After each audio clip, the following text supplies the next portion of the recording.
Artillery is a class of large military weapons built to fire munitions far beyond the range of infantry's small arms. Early artillery development focused on the ability to breach fortifications, and led to heavy, fairly immobile siege engines. As technology improved, lighter, more mobile field artillery developed for battlefield use. This development continues today. Modern self-propelled artillery vehicles are highly mobile weapons of great versatility, providing the largest share of an army's total firepower. In its earliest sense, the word artillery referred to any group of soldiers primarily armed with some form of manufactured weapon or armor. Since the introduction of gunpowder and cannon, the word artillery has largely meant cannon, and in contemporary usage it usually refers to shell-firing guns, howitzers, mortars and rockets. In common speech, the word artillery is often used to refer to individual devices along with their accessories and fittings, although these assemblages are more properly called equipments. By association, artillery may also refer to the arm of service that customarily operates such engines. Artillery is arguably the most lethal form of land-based armament currently employed, and has been since at least the early Industrial Revolution. The vast majority of combat deaths in the Napoleonic Wars, World War I and World War II, were caused by artillery. In 1944, Joseph Stalin said in a speech that artillery was the god of war. Artillery piece. Although not called as such, machines performing the role recognizable as artillery have been employed in warfare since antiquity. The first references in the Western historical tradition begin at Syracuse in 399 BC, and these devices were widely employed by the Roman legions in Republican times well before the Christian era. Until the introduction of gunpowder into Western warfare, artillery depended upon mechanical energy to operate, and this severely limited the kinetic energy of the projectiles while also requiring the construction of very large apparatus to store sufficient energy. For comparison, a Roman 1st century BC catapult using stones of 6.55 a kg fired with a kinetic energy of 16,000 joules, while a mid-19th century 12-pounder gun firing projectiles of 4.1 a kg fired the projectile with a kinetic energy of 240,000 joules. From the Middle Ages through most of the modern era, artillery pieces on land were moved by horse-drawn gun carriages. In the contemporary era, the artillery and crew rely on wheeled or tracked vehicles as transportation, though some of the largest were railway guns. Artillery used by naval forces has changed significantly also, with missiles replacing guns in surface warfare. Over the course of military history, projectiles were manufactured from a wide variety of materials, made in a wide variety of shapes, and used different means of inflicting physical damage and casualties to defeat specific types of targets. The engineering designs of the means of delivery have likewise changed significantly over time, and have become some of the most complex technological application today. In some armies, the weapon of artillery is the projectile, not the piece that fires it. The process of delivering fire onto the target is called gunnery. The actions involved in operating the piece are collectively called serving the gun, or detachment by the gun crew, constituting either direct or indirect artillery fire. The manner in which artillery units or formations are employed is called artillery support, and may at different periods in history refer to weapons designed to be fired from ground, sea, and even air-based weapons platforms. Crew. Although the term also describes soldiers and sailors with the primary function of using artillery weapons, the individuals who operate them are called gunners whatever their rank, however gunner is the lowest rank in artillery arms. There is no generally recognized generic term for a gun, howitzer, mortar, and so forth. Some armies use artillery piece, while others use gun. The projectiles fired are typically either shot or shell. If not, shell is a widely used generic term for a projectile, which is a component of munitions. The term artillery is also applied to a combat arm of most military services when used organizationally to describe units and formations of the national armed forces that operate the weapons.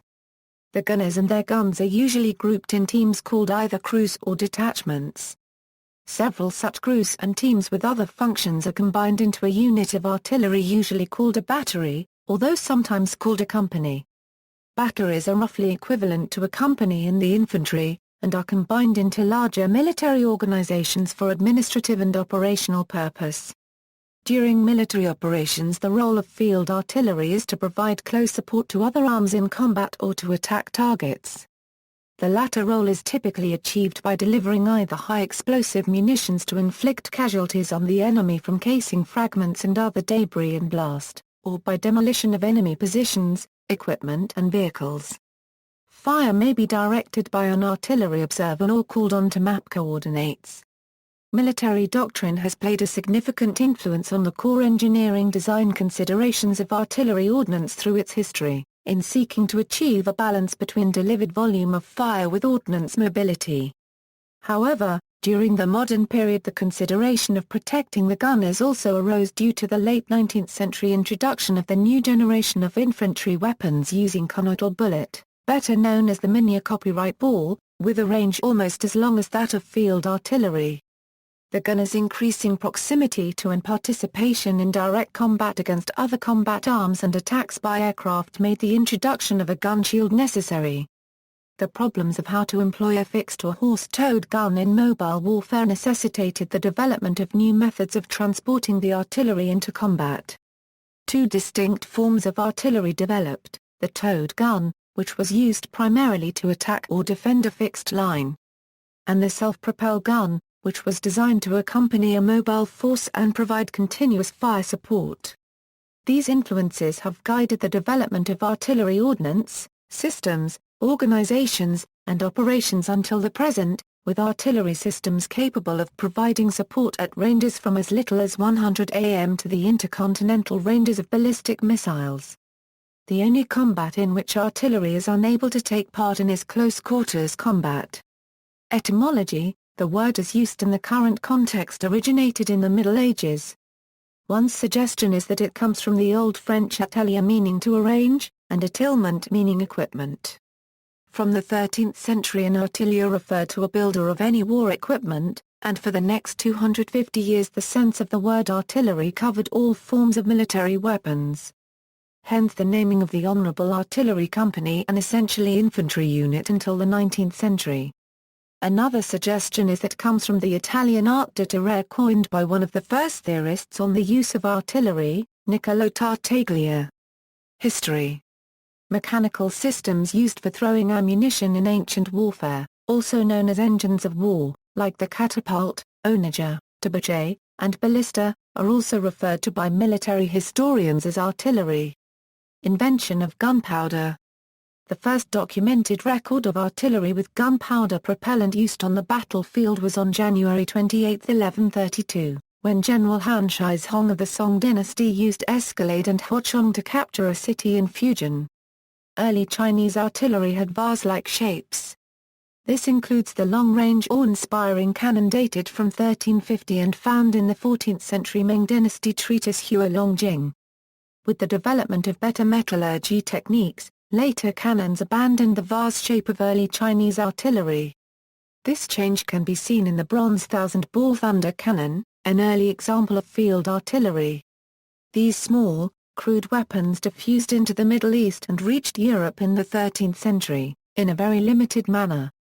In Asia, Mongols adopted the Chinese artillery and used it effectively in the Great Conquest. By late 14th century, Chinese rebels used organized artillery and cavalry to push Mongols out. As small smooth-bore tubes, these were initially cast in iron or bronze around a core, with the first drilled bore ordnance recorded in operation near Seville in 1247. They fired lead, iron, or stone balls, sometimes large arrows and on occasions simply handfuls of whatever scrap came to hand. During the 100 Years' War, these weapons became more common, initially as the bombard and later the cannon. Cannon were always muzzle loaders.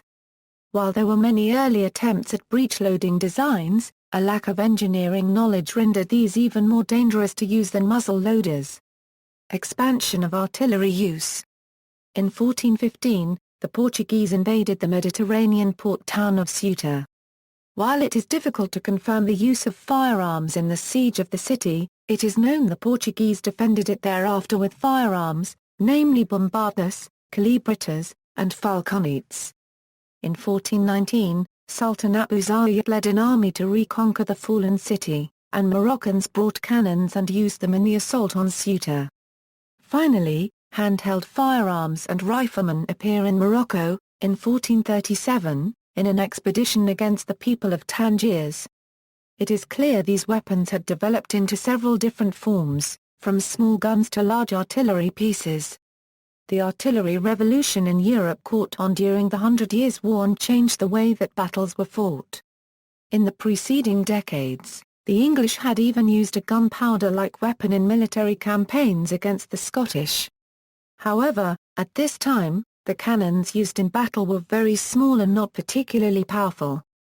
Cannons were only useful for the defence of a castle, as demonstrated at Breteuil in 1356, when the besieged English used a cannon to destroy an attacking French assault tower. By the end of the 14th century, cannon were only powerful enough to knock in roofs, and could not penetrate castle walls. However, a major change occurred between 1420 and 1430, when artillery became much more powerful and could now batter strongholds and fortresses quite efficiently. The English, French, and Burgundians all advanced in military technology, and as a result the traditional advantage that went to the defense in a siege was lost. The cannon during this period were elongated, and the recipe for gunpowder was improved to make it 3 times as powerful as before. These changes led to the increased power in the artillery weapons of the time. Joan of Arc encountered gunpowder weaponry several times. When she led the French against the English at the Battle of Tourelles, in 1430, she faced heavy gunpowder fortifications, and yet her troops prevailed in that battle. In addition, she led assaults against the English-held towns of Jargeau, Meung, and Bégency, all with the support of large artillery units. When she led the assault on Paris, Joan faced stiff artillery fire, especially from the suburb of Saint-Denis, which ultimately led to her defeat in this battle. In April 1430, she went to battle against the Burgundians, whose support was purchased by the English. At this time, the Burgundians had the strongest and largest gunpowder arsenal among the European powers, and yet the French, under Joan of Arc's leadership, were able to beat back the Burgundians and defend themselves. As a result, most of the battles of the 100 Years' War that Joan of Arc participated in were fought with gunpowder artillery. The army of Mehmed the Conqueror, which conquered Constantinople in 1453, included both artillery and foot soldiers armed with gunpowder weapons. The Ottomans brought to the siege 69 guns in 15 separate batteries and trained them at the walls of the city. The barrage of Ottoman cannon fire lasted 40 days, and they are estimated to have fired 19,320 times. Artillery also played a decisive role in the Battle of St. Jacob and Ebers of 1444. Smooth bores. Bombards were of value mainly in sieges. A famous Turkish example used at the siege of Constantinople in 1453 weighed 19 tons, took 200 men and 60 oxen to emplace, and could fire just 7 times a day. The fall of Constantinople was perhaps the first event of supreme importance whose result was determined by the use of artillery, when the huge bronze cannons of Mehmed II breached a city's walls, ending the Byzantine Empire, according to Sir Charles Oman. Bombards developed in Europe were massive smoothbore weapons distinguished by their lack of a field carriage, immobility once emplaced, highly individual design, and noted unreliability.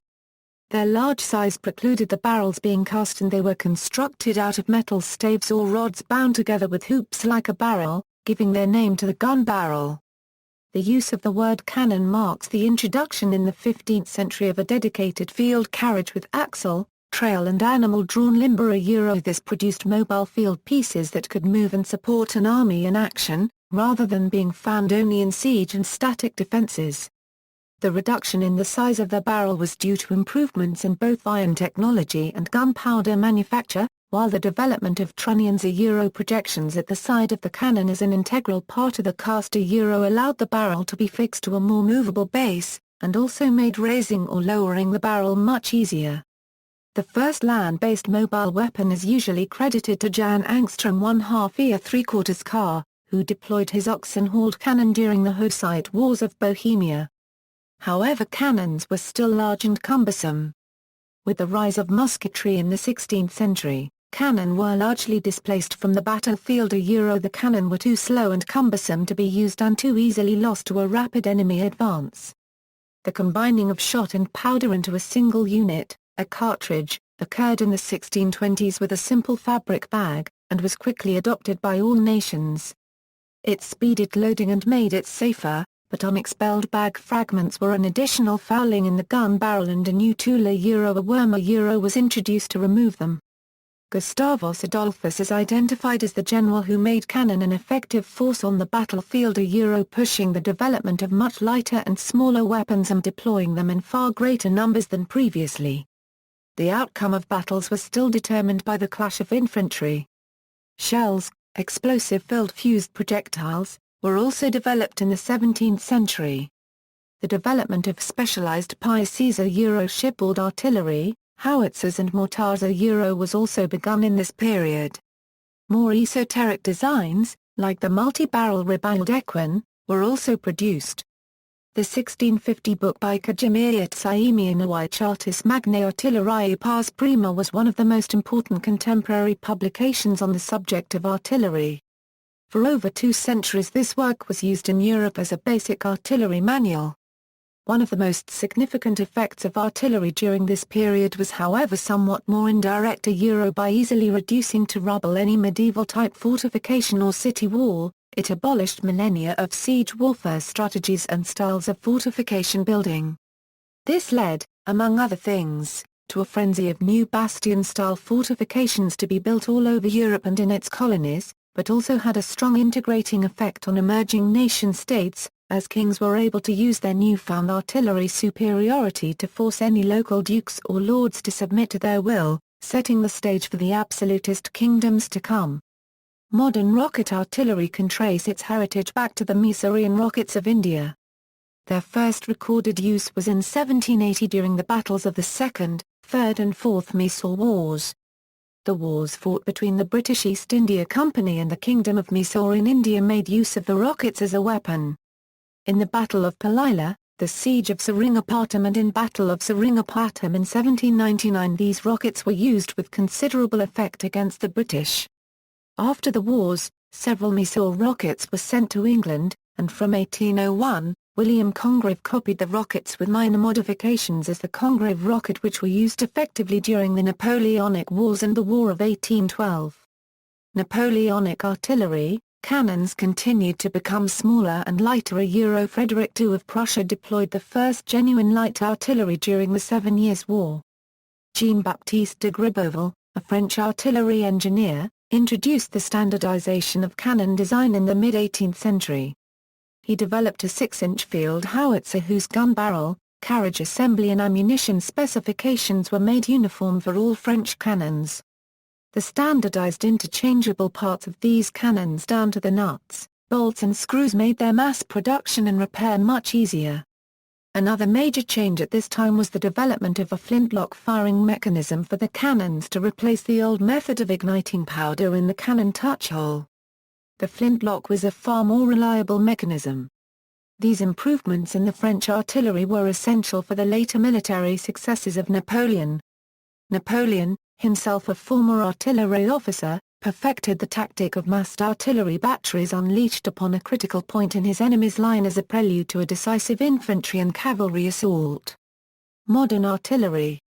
The development of modern artillery occurred in the mid to late 19th century as a result of the convergence of various improvements in the underlying technology.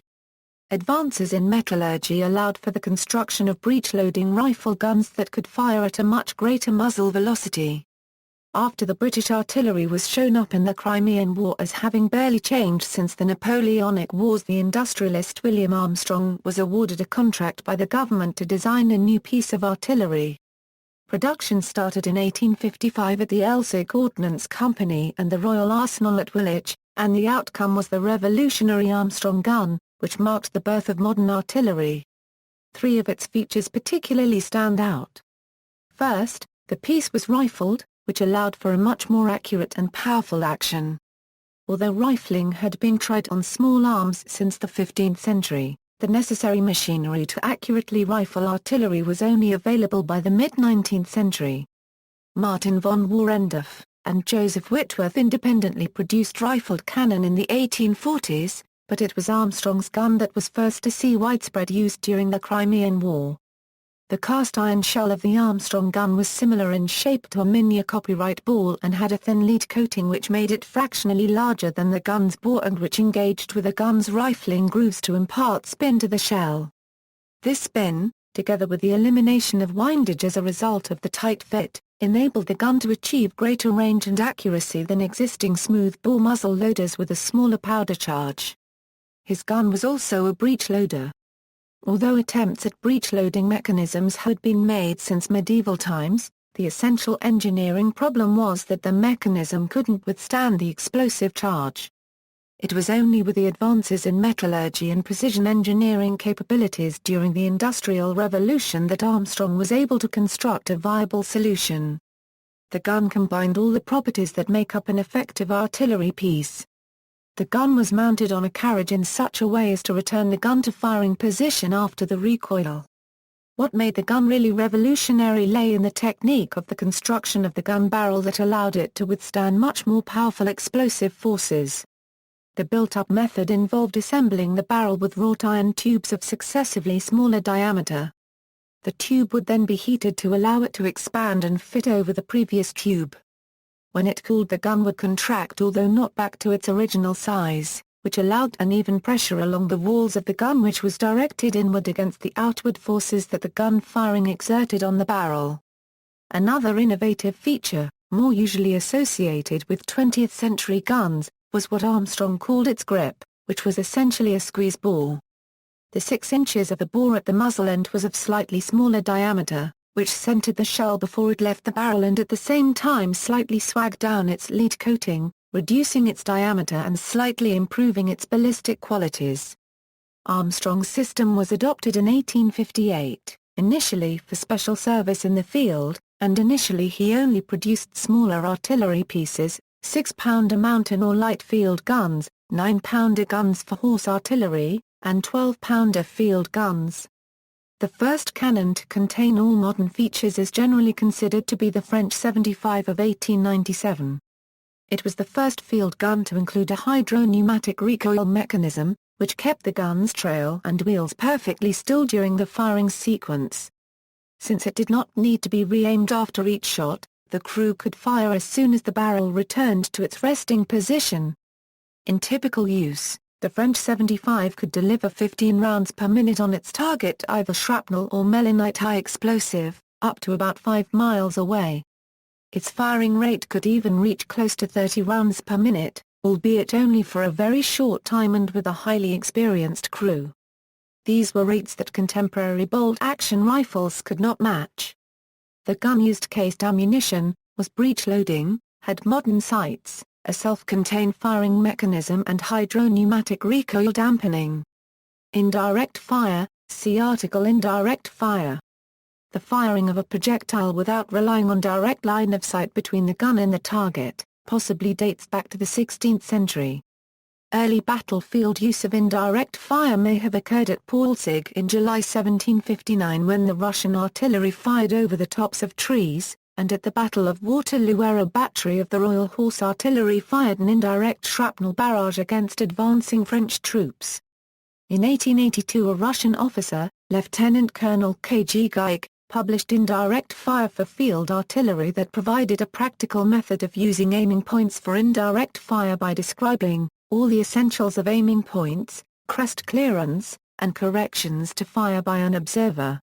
A few years later the Rifler currency chase sight was invented in Germany and provided a means of indirect laying in azimuth, complementing the chronometers for indirect laying in elevation which already existed. Despite conservative opposition within the German army, indirect fire was adopted as doctrine by the 1890s. In the early 1900s Goetz in Germany developed an optical sight for azimuth laying. It quickly replaced the lining plane. In English it became the dial sight or panoramic telescope. The British half-heartedly experimented with indirect fire techniques since the 1890s, but with the onset of the Boer War they were the first to apply the theory in practice in 1899, although they had to improvise without aligning plain sight. In the next 15 years leading up to World War I, the techniques of indirect fire became available for all types of artillery. Indirect fire was the defining characteristic of 20th-century artillery and led to undreamt of changes in the amount of artillery, its tactics, organization and techniques, most of which occurred during World War I. An implication of indirect fire and improving guns was increasing range between gun and target. This increased the time of flight and the vertex of the trajectory. The result was decreasing accuracy caused by the increasing effects of non-standard conditions. Indirect firing data was based on standard conditions including a specific muzzle velocity, zero wind, air temperature and density, and propellant temperature. In practice the standard combination of conditions almost never existed, they varied throughout the day and day-to-day, and the greater the time of flight the greater the inaccuracy. An added complication was the need for survey to accurately fix the coordinates of the gun position and provide accurate orientation for the guns. Of course targets had to be accurately located, but by 1916 air photo interpretation techniques enabled this and ground survey techniques could sometimes be used. In 1914 the methods of correcting firing data for the actual conditions were often convoluted, and the availability of data about actual conditions was rudimentary or non-existent. The assumption was that fire would always be ranged. British heavy artillery worked energetically to progressively solve all these problems from late 1914 onwards, and by early 1918 had effective processes in place for both field and heavy artillery. These processes enabled map shooting, later called predicted fire. It meant that effective fire could be delivered against an accurately located target without ranging. Nevertheless the mean point of impact was still some tens of yards from the target center aiming point. It was not precision fire, but it was good enough for concentrations and barrages. These processes remain in use into the 21st century with refinements to calculations enabled by computers and improved data capture about non-standard conditions. The British Major General Henry Hugh Tudor pioneered armour and artillery cooperation at the breakthrough Battle of Cambrai. The improvements in accommodating non-standard conditions allowed effective predicted. Major General J.B.A. Bailey, British Army wrote, "From the middle of the 18th century to the middle of the 19th, artillery is judged to have accounted for perhaps 50% of battlefield casualties. In the 60 years preceding 1914, this figure was probably as low as 10%. The remaining 90% fell to small arms, whose range and accuracy had come to rival those of artillery. By WWI the British Royal Artillery, at over 1 million men, grew to be larger than the Royal Navy." Bellamy, pages 1-7, cites the percentage of casualties caused by artillery in various theatres since 1914. In the First World War, 45% of Russian casualties and 58% of British casualties on the Western Front. In the Second World War, 75% of British casualties in North Africa and 51% of Soviet casualties and 70% of German casualties on the Eastern Front. And in the Korean War, 60% of U.S. casualties, including those inflicted by mortars. An estimated 75,000 French soldiers were casualties of friendly artillery in the 4 years of World War I. Precision artillery. Modern artillery is most obviously distinguished by its long range, firing an explosive shell or rocket, and a mobile carriage for firing and transport. However, its most important characteristic is the use of indirect fire, whereby the firing equipment is aimed without seeing the target through its sights. Indirect fire emerged at the beginning of the 20th century and was greatly enhanced by the development of predicted fire methods in World War I. However, indirect fire was area fire. It was and is not suitable for destroying point targets. Its primary purpose is area suppression. Nevertheless, by the late 1970s precision munitions started to appear, notably the US 155 mm Copperhead and its Soviet 152 mm equivalent that had success in Indian service. These relied on laser designation to illuminate the target that the shell homed onto. However, in the early 21st century the global positioning system enabled relatively cheap and accurate guidance for shells and missiles, notably the US 155mm Excalibur and the 227mm GMLRS rocket. The introduction of these led to a new issue, the need for very accurate three-dimensional target coordinates, the mensuration process. Weapons covered by the term modern artillery include cannon artillery and rocket artillery. Certain smaller caliber mortars are more properly designated small arms rather than artillery, albeit indirect fire small arms. This term also came to include coastal artillery, which traditionally defended coastal areas against seaborne attack and controlled the passage of ships. With the advent of powered flight at the start of the 20th century, artillery also included ground-based anti-aircraft batteries.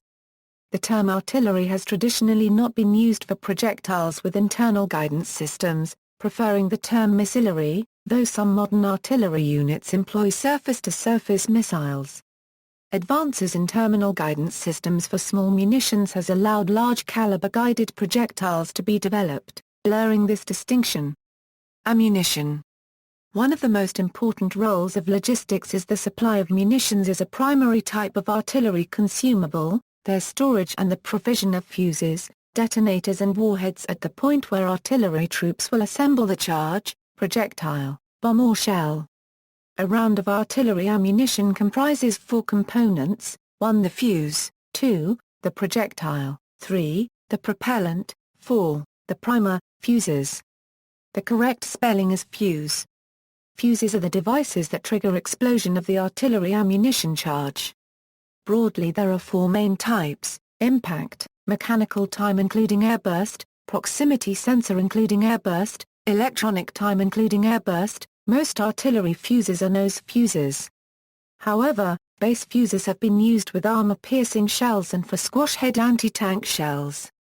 At least one nuclear shell and its non-nuclear spotting version also used a multi-deck mechanical time fuse fitted into its base. Impact fuses were, and in some armies remain, the standard fuse for high-explosive rounds.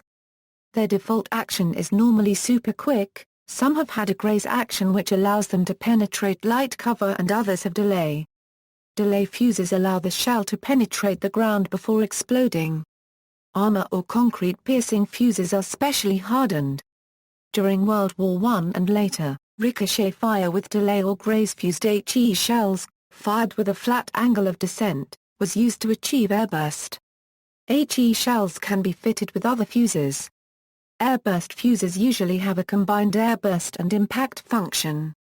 However, until the introduction of proximity fuses, the airburst function was mostly used with cargo munitions, for example shrapnel, illumination, and smoke. The larger calibers of anti-aircraft artillery are almost always used airburst. Airburst fuses have to have the fuse length set on them. This is done just before firing using either a wrench or a fuse setter preset to the required fuse length. Early airburst fuses used igniferous timers which lasted into the second half of the 20th century. Mechanical time fuses appeared in the early part of the century. These required a means of powering them. The Thiel mechanism used a spring and escape nut, Junghans used centrifugal force and gears, and XE used centrifugal force and balls. From about 1980, electronic time fuses started replacing mechanical ones for use with cargo munitions. Proximity fuses have been of 2 types, photoelectric or radar. The former was not very successful and seems only to have been used with British anti-aircraft artillery unrotated projectiles in World War II. Radar proximity fuses were a big improvement over the mechanical fuses which they replaced. Mechanical time fuses required an accurate calculation of their running time, which was affected by non-standard conditions. With HE above the ground, if this was very slightly wrong the rounds would either hit the ground or burst too high. Accurate running time was less important with cargo munitions that burst much higher. The first radar proximity fuses were initially used against aircraft in World War II. Their ground use was delayed for fear of the enemy recovering blinds and copying the fuse. The first proximity fuses were designed to detonate about 30 feet above the ground. These air bursts are much more lethal against personnel than ground bursts because they deliver a greater proportion of useful fragments and deliver them into terrain where a prone soldier would be protected from ground bursts. However, proximity fuses can suffer premature detonation because of the moisture in heavy rain clouds. This led to controlled variable time after World War II. These fuses have a mechanical timer that switched on the radar about 5 seconds before expected impact. They also detonated on impact. The proximity fuse emerged on the battlefields of Europe in late December 1944. They have become known as the U.S. artillery's Christmas present, and were much appreciated when they arrived during the Battle of the Bulge. They were also used to great effect in anti-aircraft projectiles in the Pacific against kamikaze as well as in Britain against V-1 flying bombs. Electronic multifunction fuses started to appear around 1980. Using solid-state electronics they were relatively cheap and reliable, and became the standard fitted fuse in operational ammunition stocks in some Western armies. The early versions were often limited to proximity airburst, albeit with height of burst options, and impact.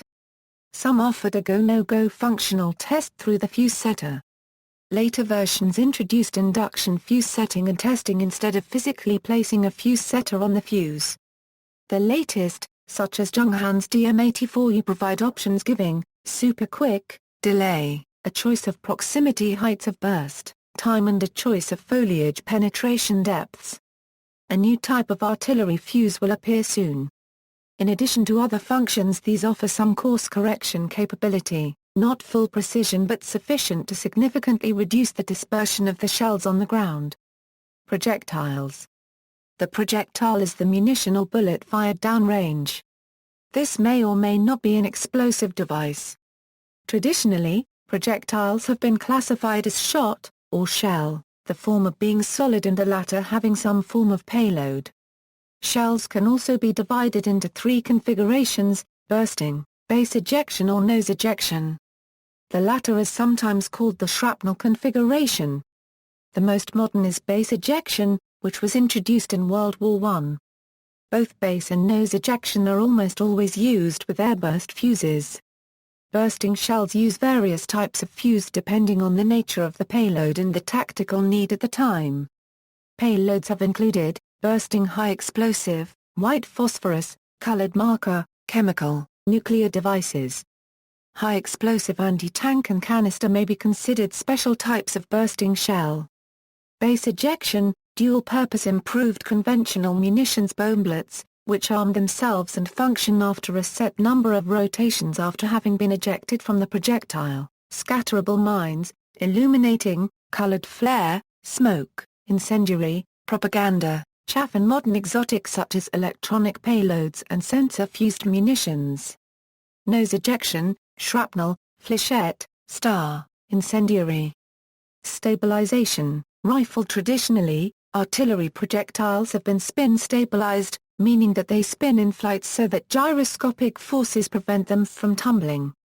Spin is induced by gun barrels having rifling, which engages a soft metal band around the projectile, called a driving band, or rotating band. The driving band is usually made of copper, but synthetic materials have also been used. Smoothbore fins stabilized in modern artillery. Smoothbore tubes have been used mostly by mortars. These projectiles use fins in the airflow at their rear to maintain correct orientation.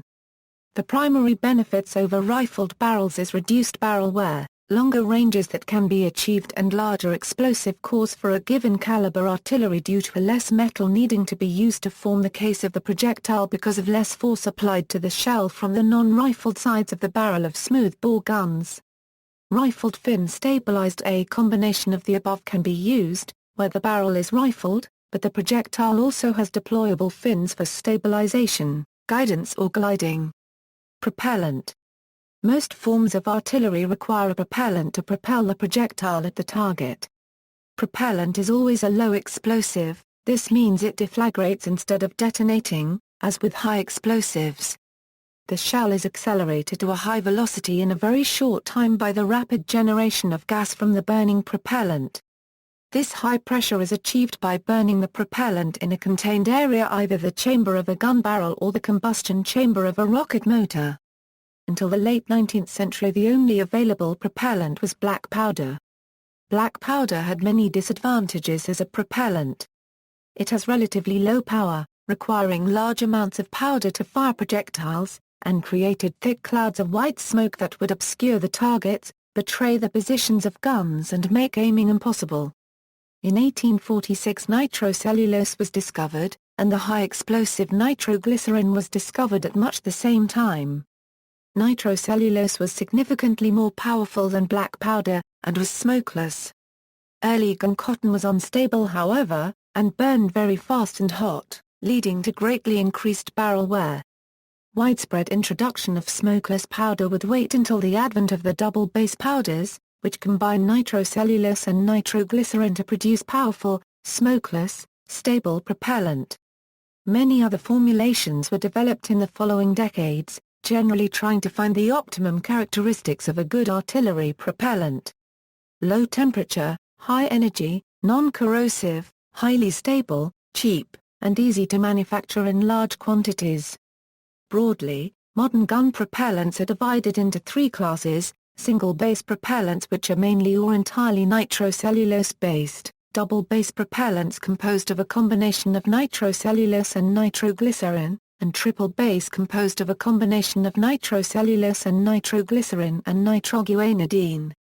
Artillery shells fired from a barrel can be assisted to greater range in three ways. Rocket-assisted projectiles enhance and sustain the projectile's velocity by providing additional push from a small rocket motor that is part of the projectile's base. Base bleed uses a small pyrotechnic charge at the base of the projectile to introduce sufficient combustion products into the low-pressure region behind the base of the projectile, responsible for a large proportion of the drag. Ramjet-assisted, similar to rocket-assisted but using a ramjet instead of a rocket motor. It is anticipated that a ramjet-assisted 120 mm mortar shell could reach a range of 22 mi. Propelling charges for tube artillery can be provided in one of two ways, either as cartridge bags or in metal cartridge cases. Generally, anti-aircraft artillery and smaller caliber guns use metal cartridge cases that include the round and propellant, similar to a modern rifle cartridge. This simplifies loading and is necessary for very high rates of fire. Bagged propellant allows the amount of powder to be raised or lowered depending on the range to the target. It also makes handling of larger shells easier. Each requires a totally different type of breech to the other. A metal case holds an integral primer to initiate the propellant and provides the gas seal to prevent the gases leaking out of the breech. This is called obturation. With bagged charges, the breech itself provides obturation and holds the primer. In either case, the primer is usually percussion, but electrical is also used and laser ignition is emerging. Modern 155 ohm guns have a primer magazine fitted to their breech. Artillery ammunition has 4 classifications according to use: service ammunition used in live fire training or for wartime use in a combat zone. Also known as war shot ammunition. Practice ammunition with a non- or minimally explosive projectile that mimics the characteristics of live rounds for use under training conditions. Practice artillery ammunition often utilizes a colored smoke-generating bursting charge for marking purposes in place of the normal high-explosive charge.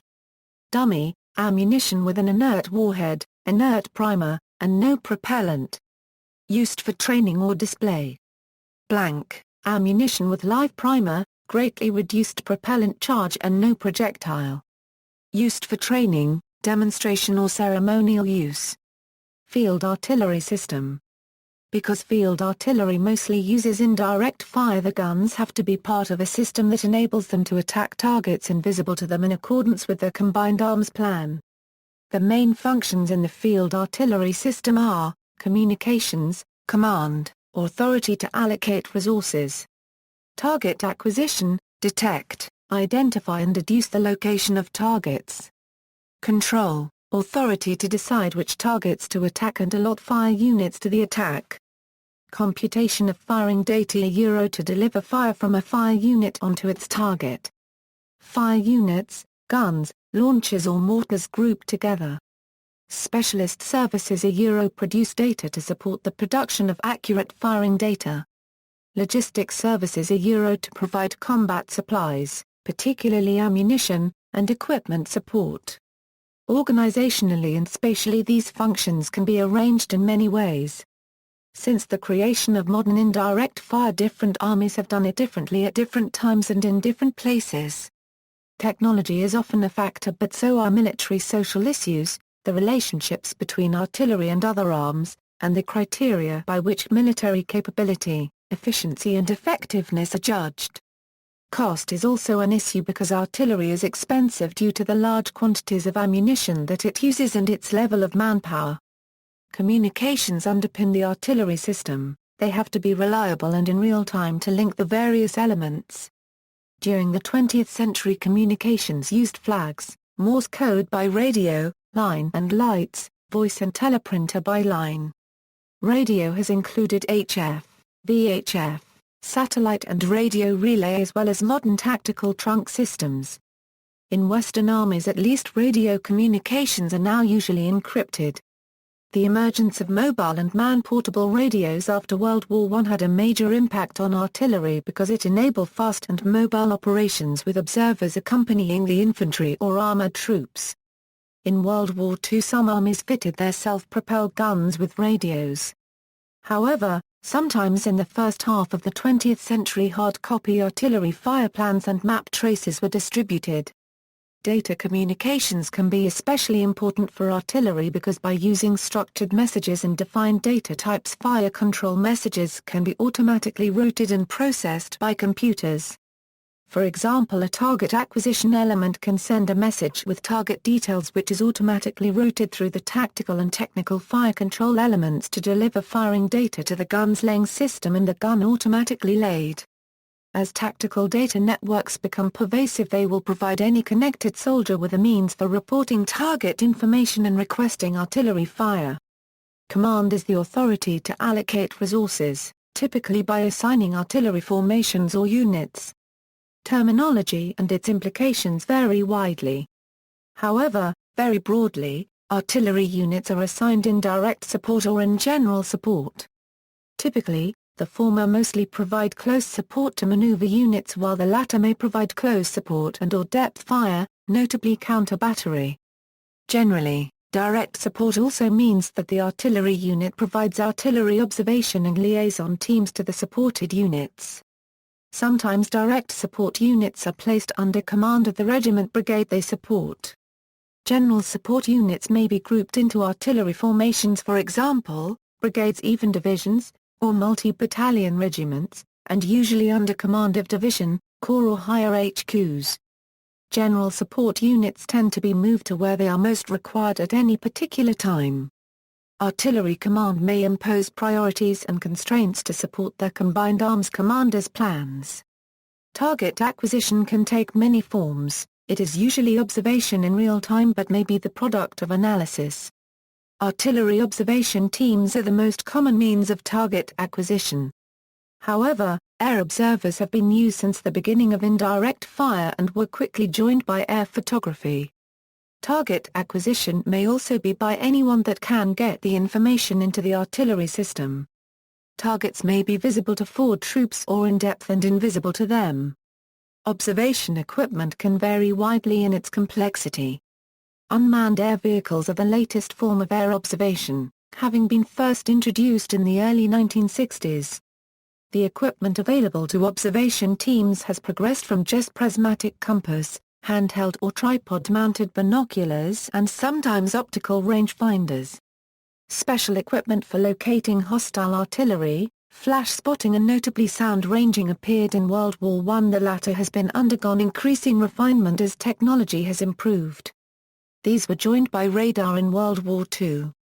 In the mid-1970s, several armies started equipping their artillery observation teams with laser rangefinders, ground surveillance radars and night vision devices. These were soon followed by inertial orienting and navigating devices to improve the accuracy of target locations. The Global Positioning System provided a smaller and cheaper means of quick and accurate fixation for target acquisition devices. Specialized units with ground surveillance radars, Unattended ground census or observation patrols operating in depth have also been used. Targets in depth may also be acquired by intelligence processes using various sources and agencies such as HUMINT, SIGINT, ELINT and IMINT. Laser-guided shells require laser target designators, usually with observation teams on the ground, but UAV installations are possible. Specialized artillery observation vehicles appeared in World War II and have greatly increased in sophistication since that time. Control, sometimes called tactical fire control, is primarily concerned with targeting and the allotment of fire units to targets. This is vital when a target is within range of many fire units, and the number of fire units needed depends on the nature of the target, and the circumstances and purpose of its engagement. Targeting is concerned with selecting the right weapons in the right quantities to achieve the required effects on the target. Allotment attempts to address the artillery dilemma. Important targets are rarely urgent and urgent targets are rarely important. Of course, importance is a matter of perspective. What is important to a divisional commander is rarely the same as what is important to an infantry platoon commander. Broadly, there are two situations: fire against opportunity targets and targets whose engagement is planned as part of a particular operation. In the latter situation, command assigns fire units to the operation and an overall artillery fire planner makes a plan, possibly delegating resources for some parts of it to other planners. Fire plans may also involve use of non-artillery assets such as mortars and aircraft. Control of fire against opportunity targets is an important differentiator between different types of artillery system. In some armies, only designated artillery HQs have the tactical fire control authority to order fire units to engage a target, all calls for fire being requests to these HQs. This authority may also extend to deciding the type and quantity of ammunition to be used. In other armies, an authorized observer can order fire units to engage. In the latter case, a battery observation team can order fire to their own battery and may be authorized to order fire to their own battalion and sometimes to many battalions. For example, a divisional artillery commander may authorize selected observers to order fire to the entire divisional artillery. When observers or cells are not authorized, they can still request fire. Armies that apply forward tactical control generally put the majority of the more senior officers of artillery units forward in command observation posts or with the supported arm. Those that do not use this approach tend to put these officers close to the guns. In either case, the observation element usually controls fire in detail against the target, such as adjusting it onto the target, moving it and coordinating it with the supported arm as necessary to achieve the required effects. Firing data has to be calculated and is the key to indirect fire. The arrangements for this have varied widely. In the end, firing data has two components: quadrant elevation and azimuth. To these may be added the size of propelling charge and the fuse setting. The process to produce firing data, this is sometimes called technical fire control. Before computers, some armies set the range on the gun's sights, which mechanically corrected it for the gun's muzzle velocity. For the first few decades of indirect fire, the firing data were often calculated by the observer, who then adjusted the fall of shot onto the target. However, the need to engage targets at night, in depth or hit the target with the first rounds quickly led to predicted fire being developed in World War I. Predicted fire existed alongside the older method. After World War II, predicted methods were invariably applied, but the fall of shot usually needed adjustment because of inaccuracy in locating the target, the proximity of friendly troops, or the need to engage a moving target. Target location errors were significantly reduced once laser rangefinders, orientation and navigation devices were issued to observation parties. In predicted fire, the basic geospatial data of range, angle of sight and azimuth between a fire unit and its target was produced and corrected for variations from the standard conditions. These variations included barrel wear, propellant temperature, different projectiles' weights that all affected the muzzle velocity, and air temperature, density, wind speed and direction and rotation of the Earth that affect the shell in flight. The net effect of variations can also be determined by shooting at an accurately known point, a process called registration. All these calculations to produce a quadrant elevation and azimuth were done manually by highly trained soldiers using instruments, tabulated data, data of the moment and approximations until battlefield computers started appearing in the 1960s and 1970s. While some early calculators copied the manual method, computers use a different approach. They simulate a shell's trajectory by flying it in short steps and applying data about the conditions affecting the trajectory at each step. This simulation is repeated until it produces a quadrant elevation and azimuth that lands the shell within the required closing distance of the target coordinates. NATO has a standard ballistic model for computer calculations and has expanded the scope of this into the NATO armaments ballistic kernel within the SG-2 shareable software suite. Technical fire control has been performed in various places, but mostly in firing batteries. However, in the 1930s the French moved it to battalion level and combined it with some tactical fire control. This was copied by the US. Nevertheless, most armies seem to have retained it within firing batteries and some duplicated the technical fire control teams in a battery to give operational resilience and tactical flexibility. Computers reduced the number of men needed and enabled decentralization of technical fire control to autonomous sub-battery fire units such as platoons, troops or sections, although some armies had sometimes done this with their manual methods. Computation on the gun or launcher, integrated with their LENG system, is also possible. MLRS led the way in this. A fire unit is the smallest artillery or mortar element, consisting of one or more weapon systems, capable of being employed to execute a fire assigned by a tactical fire controller. Generally it is a battery, but subdivided batteries are quite common, and in some armies very common. On occasions a battery of 6 guns has been 6 fire units. Fire units may or may not occupy separate positions.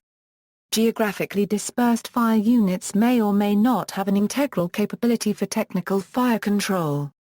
Specialist services provide data need for predicted fire. Increasingly, they are provided from within firing units. These services include survey-accurate fixation and orientation of the guns. Historically this involved specialists within field artillery units and specialist units. In some armies mapping and UMP supply has also been an artillery responsibility. Survey is also essential for some target acquisition devices.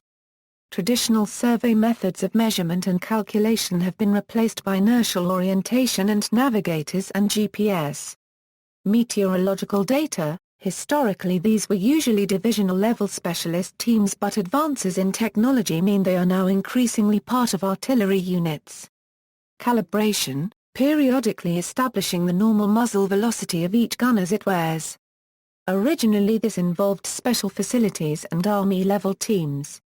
Measurement using Doppler radar, introduced in the 1950s, started to simplify arrangements.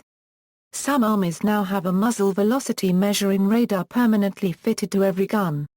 Logistics services, supply of artillery ammunition has always been a major component of military logistics.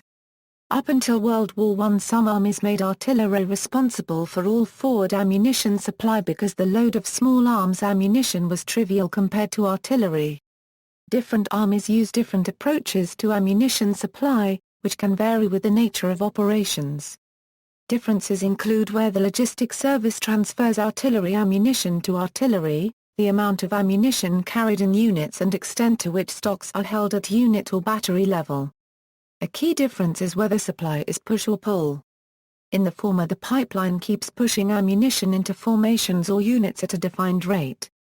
In the latter units fire is tactically necessary and replenished to maintain or reach their authorized holding, so the logistics system has to be able to cope with surge and slack.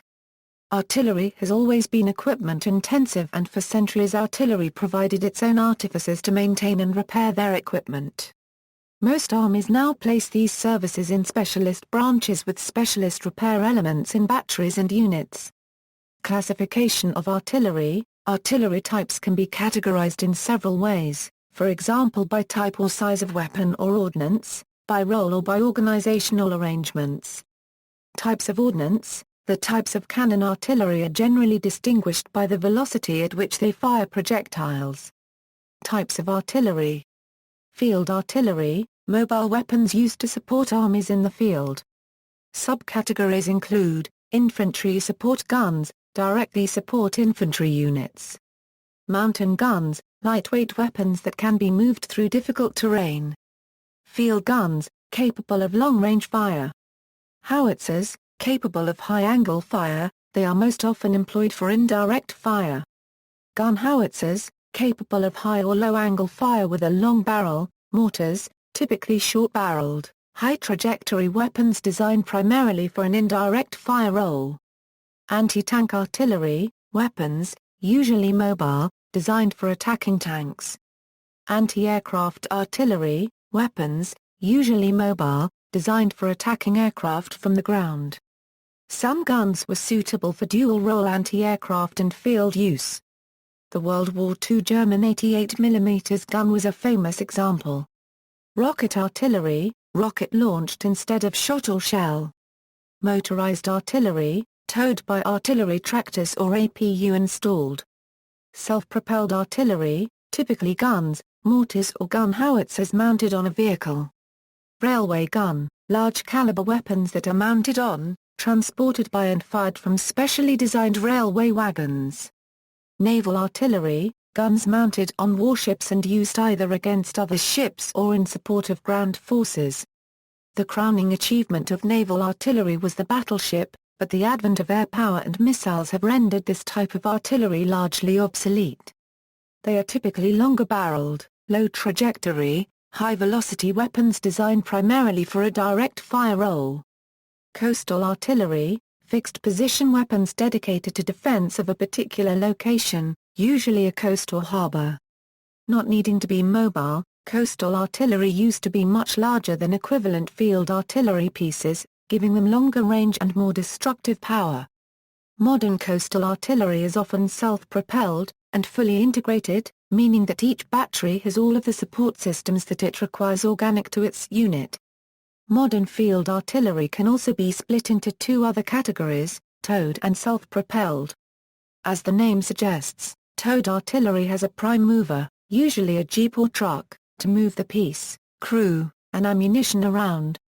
Self-propelled howitzers are permanently mounted on a carriage or vehicle with room for the crew and ammunition and are thus capable of moving quickly from one firing position to another, both to support the fluid nature of modern combat and to avoid counter-battery fire. There are also mortar carrier vehicles, many of which allow the mortar to be removed from the vehicle and be used dismounted, potentially in terrain in which the vehicle cannot navigate, or in order to avoid detection. Organizational types. At the beginning of the modern artillery period, the late 19th century, many armies had three main types of artillery. In some case they were sub-branches within the artillery branch, in others they were separate branches or corps. There were also other types excluding the armament fitted to warships. Horse artillery, first formed as regular units in late 18th century, with the role of supporting cavalry, they were distinguished by the entire crew being mounted. Field or foot artillery, the main artillery arm of the field army, using either guns, howitzers or mortars. In World War II this branch again started using rockets and later surface-to-surface missiles.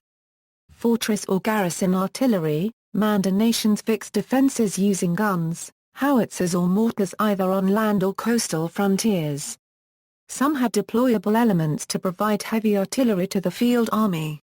In some nations coast defense artillery was a naval responsibility. Mountain artillery, a few nations treated mountain artillery as a separate branch, in others it was a speciality in another artillery branch. They used light guns or howitzers, usually designed for pack animal transport and easily broken down into small easily handled loads. Naval artillery, some nations carried pack artillery on some warships, these were used and manhandled by naval landing parties. At times, part of a ship's armament would be unshipped and mated to makeshift carriages and limbers for actions ashore, for example during the Second Boer War. During the First World War the guns from the stricken SMS Car Paragraph Nicksburg formed the main artillery strength of the German forces in East Africa. After World War I, many nations merged these different artillery branches, in some cases keeping some as sub-branches. Naval artillery disappeared apart from that belonging to Marines.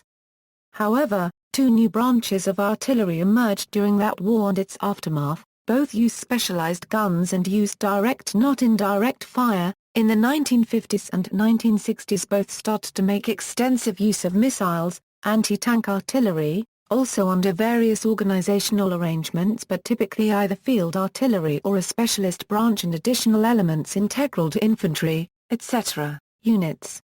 However, in most armies field and anti-aircraft artillery also had at least a secondary anti-tank role. After World War II, anti-tank in Western armies became mostly the responsibility of infantry and armored branches and ceased to be an artillery matter, with some exceptions. Anti-aircraft artillery, under various organizational arrangements including being part of artillery, a separate corps, even a separate service or being split between Army for the field and Air Force for home defense. In some cases infantry and the new armored corps also operated their own integral light anti-aircraft artillery. Home defense anti-aircraft artillery often used fixed as well as mobile mountings.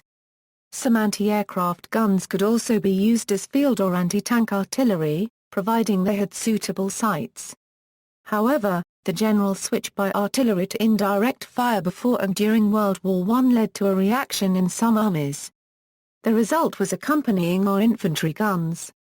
These were usually small, short-range guns, that could be easily man-handled and used mostly for direct fire but some could use indirect fire. Some were operated by the artillery branch but under command of the supported unit. In World War II they were joined by self-propelled assault guns, although other armies adopted infantry or close support tanks in armored branch units for the same purpose. Subsequently tanks generally took on the accompanying role. Equipment types. The three main types of artillery gun are guns, howitzers and mortars. During the 20th century, guns and howitzers have steadily merged in artillery use, making a distinction between the terms somewhat meaningless. By the end of the 20th century, true guns with calibers larger than about 60 mm had become very rare in artillery use, the main users being tanks, ships, and a few residual anti-aircraft and coastal guns. The term cannon is a United States generic term that includes guns, howitzers and mortars. It is not used in other English-speaking armies. The traditional definitions differentiated between guns and howitzers in terms of maximum elevation, number of charges, and having higher or lower muzzle velocity, sometimes indicated by barrel length. These three criteria give 8 possible combinations, of which guns and howitzers are but 2. However, modern howitzers have higher velocities and longer barrels than the equivalent guns of the first half of the 20th century. True guns are characterized by long range, having a maximum elevation significantly less than 45 degrees, a high muzzle velocity and hence a relatively long barrel, smooth bore and a single charge. The latter often led to fixed ammunition where the projectile is locked to the cartridge case. There is no generally accepted minimum muzzle velocity or barrel length associated with a gun. Howitzers can fire at maximum elevations at least close to 45 degrees. Elevations up to about 70 degrees are normal for modern howitzers. Howitzers also have a choice of charges, meaning that the same elevation angle of fire will achieve a different range depending on the charge used. They have rifled bores, lower muzzle velocities and shorter barrels than equivalent guns. All this means they can deliver fire with a steep angle of descent. Because of their multi-charge capability, their ammunition is mostly separate loading. That leaves 6 combinations of the 3 criteria, some of which have been termed gun howitzers. The term first used in the 1930s when howitzers with a relatively high maximum muzzle velocities were introduced. It never became widely accepted, most armies electing to widen the definition of gun, or howitzer. By the 1960s, most equipments had maximum elevations up to about 70 degrees, were multi-charge, had quite high maximum muzzle velocities and relatively long barrels. Mortars are simpler. The modern mortar originated in World War I and there were several patterns. After that war, most mortars settled on the Stokes pattern, characterized by a short barrel, smooth bore, low muzzle velocity, elevation angle of firing generally greater than 45 degrees, and a very simple and light mounting using a base plate on the ground. The projectile with its integral propelling charge was dropped down the barrel from the muzzle to hit a fixed firing pin. Since that time, a few mortars have become rifled and adopted breech loading. There are other recognized typifying characteristics for artillery. One such characteristic is the type of obturation used to seal the chamber and prevent gases escaping through the breech. This may use a metal cartridge case that also holds the propelling charge, a configuration called QF, or quick firing by some nations. The alternative does not use a metal cartridge case, the propellant being merely bagged or in combustible cases with the breech itself providing all the sealing. This is called BL, or breech loading by some nations. A second characteristic is the form of propulsion. Modern equipment can either be towed or self-propelled. A towed gun fires from the ground and any inherent protection is limited to a gun shield.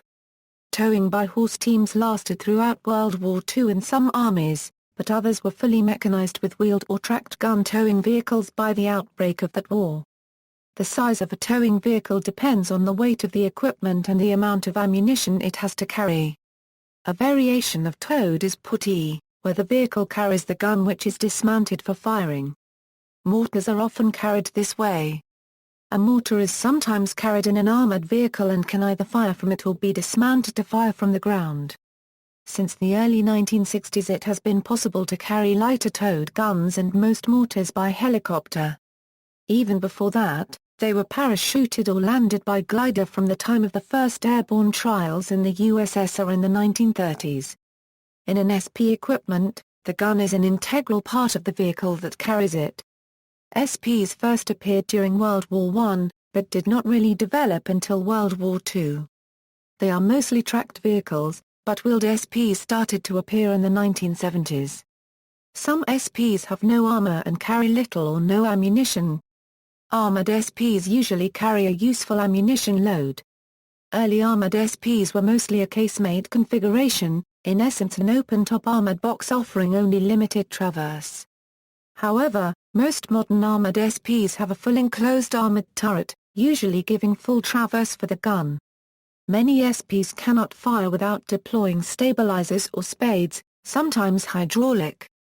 A few SPs are designed so that the recoil forces of the gun are transferred directly onto the ground through a base plate. A few towed guns have been given limited self-propulsion by means of an auxiliary engine. Two other forms of tactical propulsion were used in the first half of the 20th century, railways or transporting the equipment by road, as 2 or 3 separate loads, with disassembly and reassembly at the beginning and end of the journey. Railway artillery took two forms: railway mountings for heavy and super-heavy guns and howitzers and armored trains as fighting vehicles armed with light artillery in a direct fire role. Disassembled transport was also used with heavy and super-heavy weapons and lasted into the 1950s. Caliber categories: a third form of artillery typing is to classify it as light, medium, heavy, and various other terms.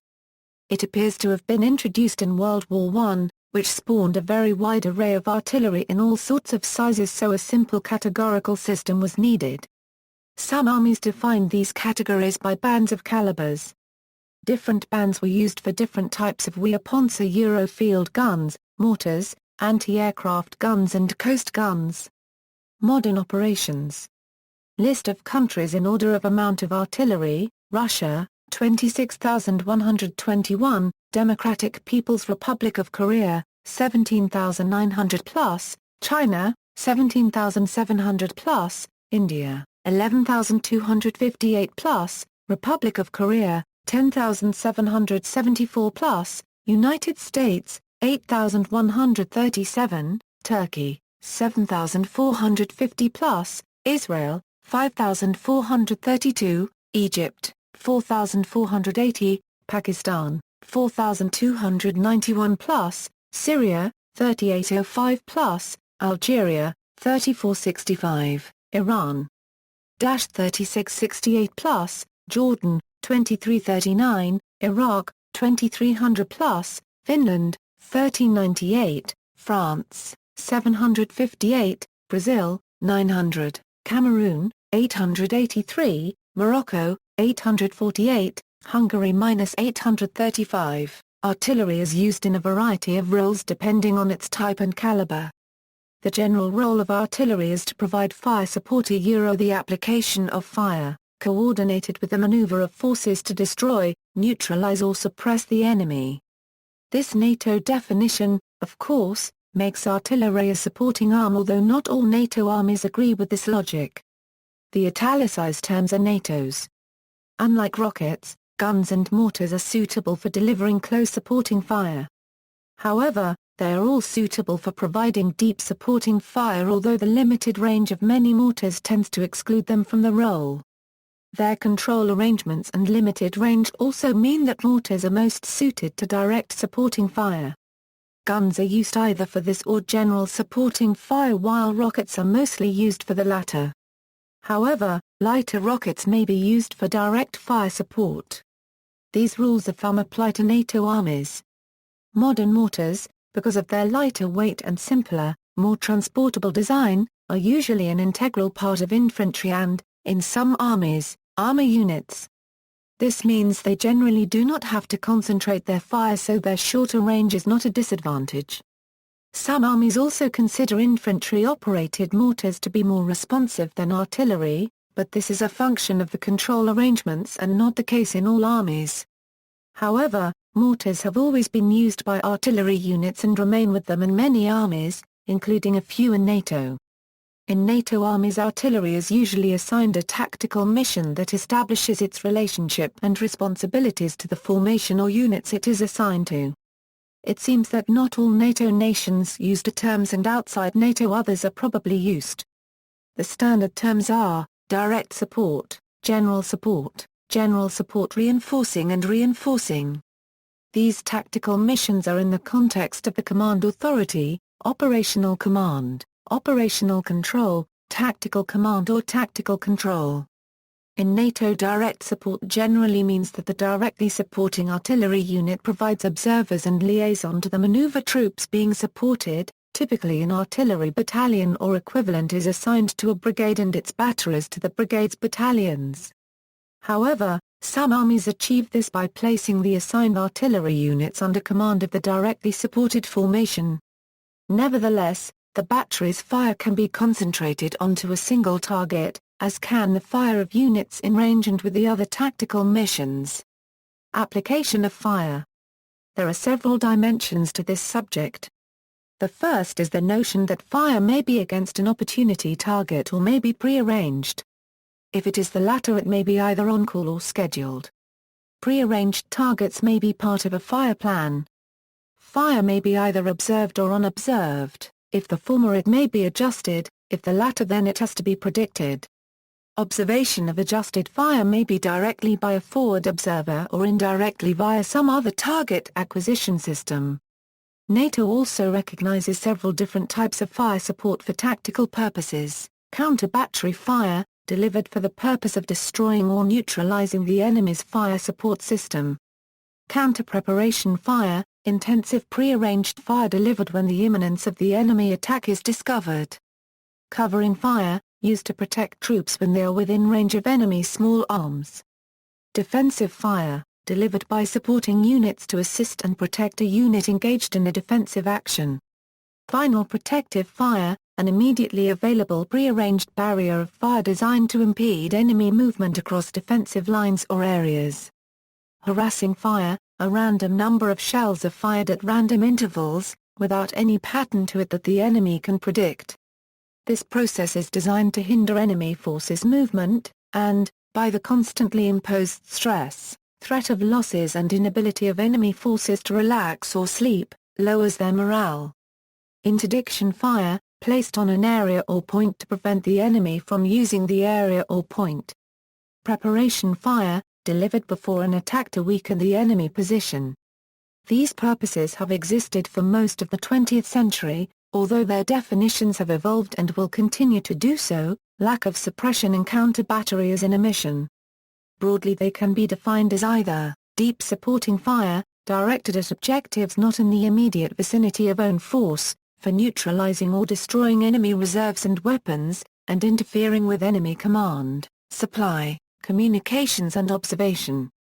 Or, close supporting fire, placed on enemy troops, weapons or positions which, because of their proximity, present the most immediate and serious threat to the supported unit. Two other NATO terms also need definition: neutralization fire, delivered to render a target temporarily ineffective or unusable, and suppression fire, that degrades the performance of a target below the level needed to fulfill its mission. Suppression is usually only effective for the duration of the fire. The tactical purposes also include various mission verbs, a rapidly expanding subject with the modern concept of effects-based operations. Targeting is the process of selecting target and matching the appropriate response to them, taking account of operational requirements and capabilities. It requires consideration of the type of fire support required and the extent of coordination with the supported arm. It involves decisions about what effects are required, for example, neutralization or suppression. The proximity of and risks to own troops or non-combatants. What types of munitions, including their fusing, are to be used and in what quantities. When the targets should be attacked and possibly for how long. What methods should be used, for example, converged or distributed, whether adjustment is permissible or surprise essential, the need for special procedures such as precision or danger close, how many fire units are needed and which ones they should be from those that are available. The targeting process is the key aspect of tactical fire control. Depending on the circumstances and national procedures, it may all be undertaken in one place or may be distributed. In armies practicing control from the front, most of the process may be undertaken by a forward observer or other target acquirer. This is particularly the case for a smaller target requiring only a few fire units. The extent to which the process is formal or informal and makes use of computer-based systems, documented norms or experience and judgment also varies widely. Armies and other circumstances. Surprise may be essential or irrelevant. It depends on what effects are required and whether or not the target is likely to move or quickly improve its protective posture. During World War II, UK researchers concluded that for impact-fused munitions the relative risk were as follows: men standing (1), men lying (1/3), men firing from trenches (150), men crouching in trenches (1100). Airburst munitions significantly increase the relative risk for lying men, etc. Historically, most casualties occur in the first 10-15 seconds of fire, that is the time needed to react and improve protective posture. However, this is less relevant if airburst is used. There are several ways of making best use of this brief window of maximum vulnerability: ordering the guns to fire together either by executive order or by a fire at time. The disadvantage is that if the fire is concentrated from many dispersed fire units, then there will be different times of flight and the first rounds will be spread in time. To some extent, a large concentration offsets the problem because it may mean that only one round is required from each gun and most of these could arrive in the 15-second window. Burst fire, a rate of fire to deliver 3 rounds from each gun within 10 or 15 seconds. This reduces the number of guns and hence fire units needed, which means they may be less dispersed and have less variation in their times of flight. Smaller caliber guns, such as 105 mm, have always been able to deliver 3 rounds in 15 seconds. Larger calibers firing fixed rounds could also do it, but it wasn't until the 1970s that a multi-charge 155 mm howitzer, FH-70 first gained the capability. Multiple round simultaneous impact. Time on target. Fire units fire at the time less their time of flight. This works well with pre-arranged scheduled fire but is less satisfactory for opportunity targets because it means delaying the delivery of fire by selecting a safe time that all or most fire units can achieve. It can be used with both the previous two methods. Counter-battery fire. Modern counter-battery fire developed in World War I, with the objective of defeating the enemy's artillery. Typically such fire was used to suppress enemy batteries when they were or were about to interfere with the activities of friendly forces or to systematically destroy enemy guns. In World War I the latter required air observation. The first indirect counter-battery fire was in May 1900 by an observer in a balloon. Enemy artillery can be detected in two ways, either by direct observation of the guns from the air or by ground observers, or from their firing signatures. This includes radars tracking the shells in flight to determine their place of origin, sound ranging detecting guns firing and resecting their position from pairs of microphones, or cross-observation of gun flashes using observation by human observers or optoelectronic devices, although the widespread adoption of flashless propellant limited the effectiveness of the latter. Once hostile batteries have been detected, they may be engaged immediately by friendly artillery or later at an optimum time, depending on the tactical situation and the counter-battery policy. Airstrike is another option. In some situations the task is to locate all active enemy batteries for attack using a counter-battery fire at the appropriate moment in accordance with a plan developed by artillery intelligence staff. In other situations, counter-battery fire may occur whenever a battery is located with sufficient accuracy. Modern counter-battery target acquisition uses unmanned aircraft, counter-battery radar, ground reconnaissance and sound ranging. Counter-battery fire may be adjusted by some of the systems, for example the operator of an unmanned aircraft can follow a battery if it moves.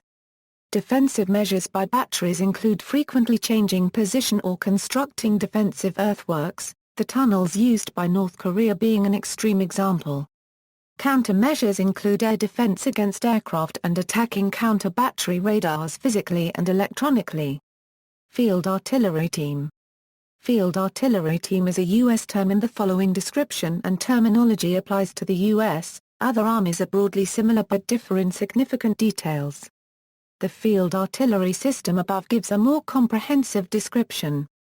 Modern field artillery has three distinct parts: the forward observer, the fire direction center and the actual guns themselves.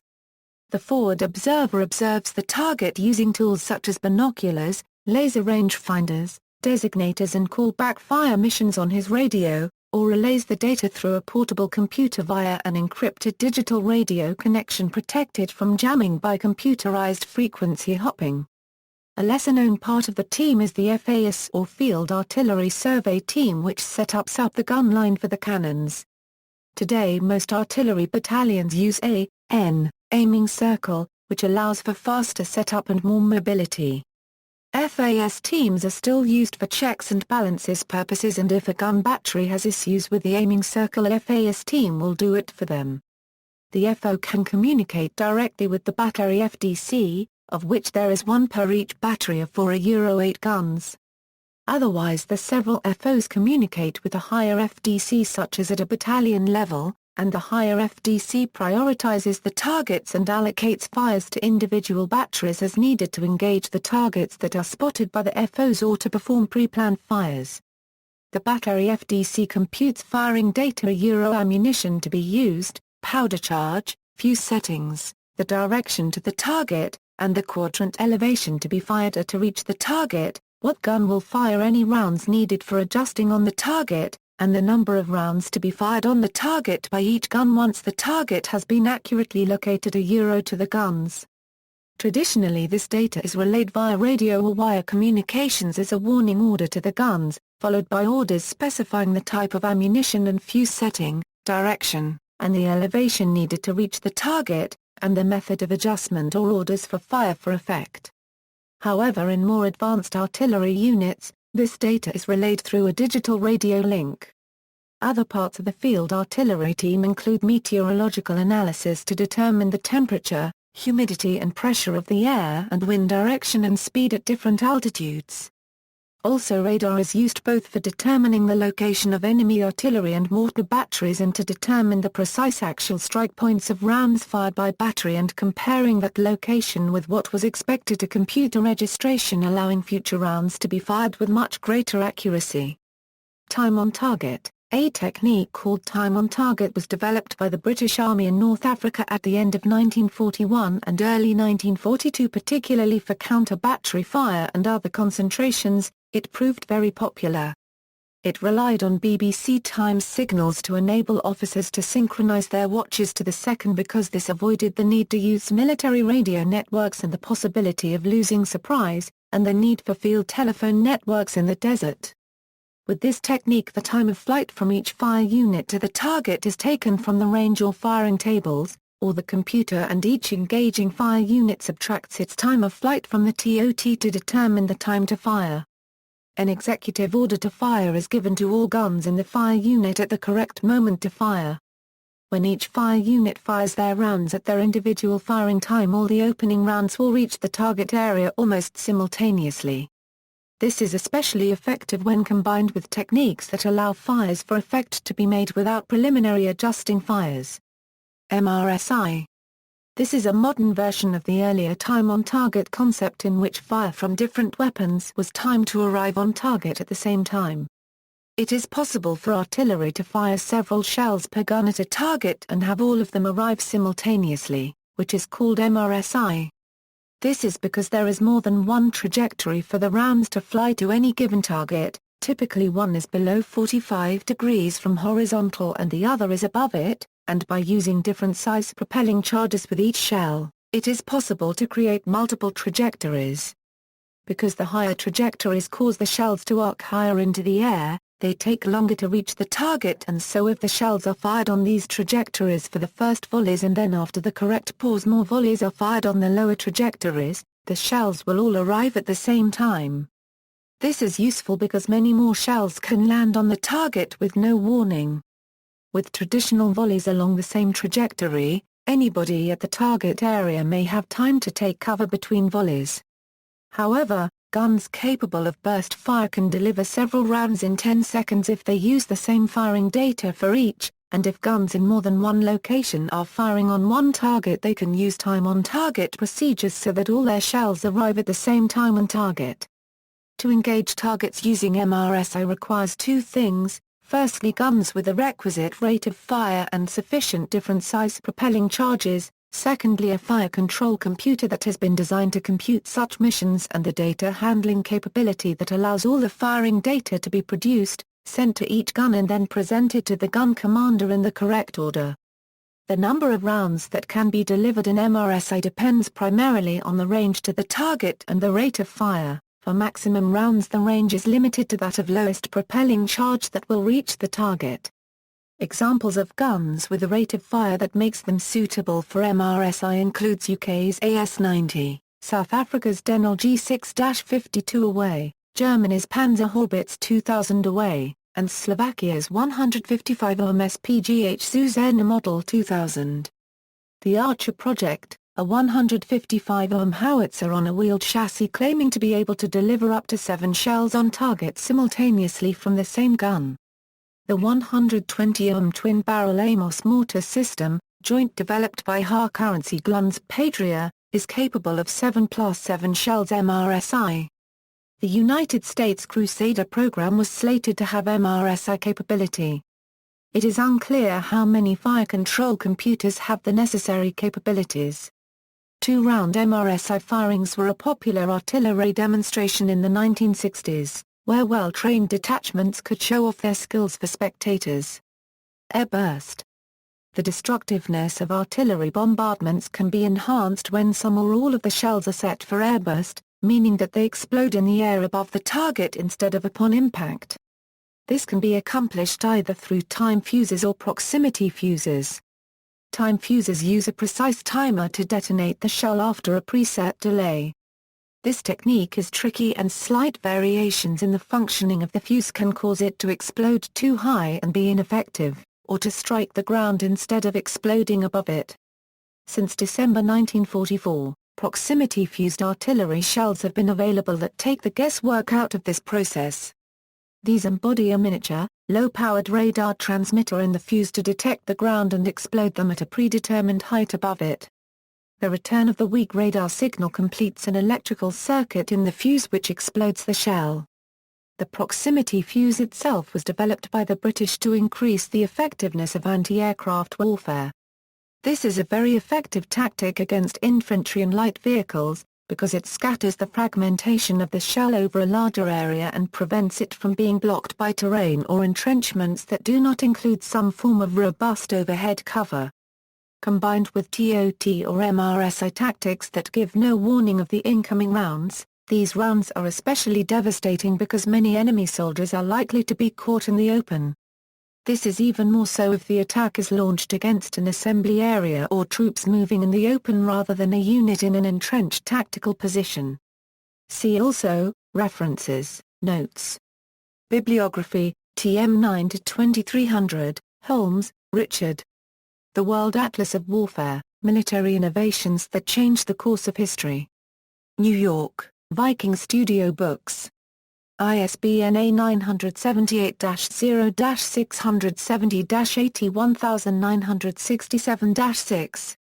OCLCA 17840438. McCamley, N.J. Disasters Underground. Barnsley, Pen and Sword Military.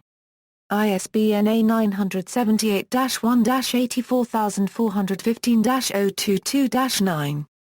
OCLCA 53241739. McNaughton, Andrew. The Development of Artillery in the Great War. Canadian Defence Quarterly 6. Ordway, Frederick 1. History of Astronautics Symposium, Mar del Plata, Argentina, October 1969. Technology and Culture 11. ISNA 0040-165 Brown, JPR. Thurbin, MT Electronic Warfare. Brasses Air Power, v. 4. London, Brasses. ISBN A978-1-85753-133-6. OCLCA 38292289. International Aeronautic Federation.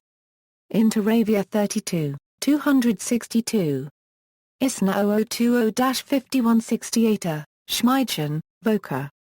Ryesenische 1/4 a day 15. Jahrhunderts. Technische Paragraph CHSTLEISTUNGEN Era Zet, Giant Cannon of the 15th Century, Technical Masterpieces of their Era.